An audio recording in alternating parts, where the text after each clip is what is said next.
Preparado na ang Schools Division Office o kon SDO Iloilo sa ginapaabot nga Western Visayas Regional Athletic Association o kon Wvraa 2025 nga igahos ang probinsya sang Antique sumugod sa Marso 1 tubtob Marso 8. Sa interview sang K5 News FM Iloilo kay Dr. Nicasio Valenzuela, ang Sports Division Officer sang nasambit nga talatapan, iya ginpahayag nga nakaabot na ang delegasyon sa billeting areas kag nagsugod na ang screening sa pagtumod sa mga kwalipikado nga magahampang sumugod sang Pebrero 27, dugang pa niya, yara sa 620 ang delegasyon, halin sa probinsya sang Iloilo lakip na dari ang mga delegasyon sa Pasay City, kag isa kagatos tubtob 200 naman ang nagikan sa SDO Iloilo City. Sa nasambit nga numero, 655 gid lamang dari ang mga atleta nga magahampang. Nagapadayon naman ang ocular inspection sa mga billeting areas o kon venues agod masiguro ang kinahanglanon kag mangin komportable ang delegasyon. Yari pamatian naton ang nanging kabahin sang pahayag ni Dr. Valenzuela.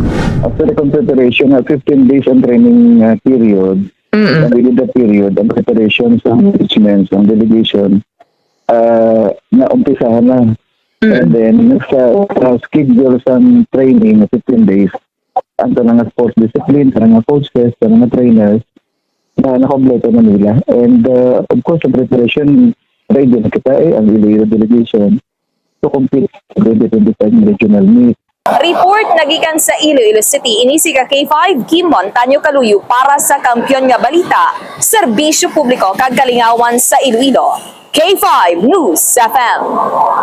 This news is brought to you by: do you feel tired all the time? Do you have frequent infections? Do you have always cold? It's a sign of low immune system. Boost your immune system with Clinica D3 Bio, antibacterial, natural antioxidant, immune system booster. Clinica D3 Bio has vitamin D3, lauric acid, and monolurine to fight against all viruses. Try Clinica Vitamin D3 with Coccus nocifera.